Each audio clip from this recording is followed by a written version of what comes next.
MetaStock has been around since 1985 and still markets itself as a top-tier stock analysis tool. But with modern platforms like TradingView and TrendSpider rising, is MetaStock still worth your time and money? Let's find out.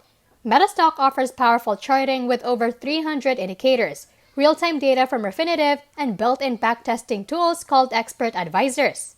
It also includes a forecaster feature to model future price scenarios, something few competitors offer.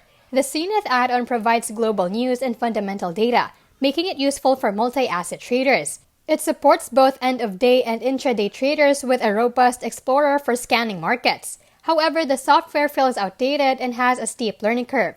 Users often say mastering it takes time. It's also expensive, and some users complain that the interface feels clunky and that customer support didn't live up to expectations. MetaStock is a powerful traditional charting suite with advanced tools like forecasting and deep backtesting. It's ideal for serious, experienced traders who don't mind paying a premium and learning a complex interface. But if you're new or prefer modern, intuitive platforms, alternatives like TradingView may be a better fit. This has been How to Literally, where we keep it smart, simple, and scam-free. See you in the next one.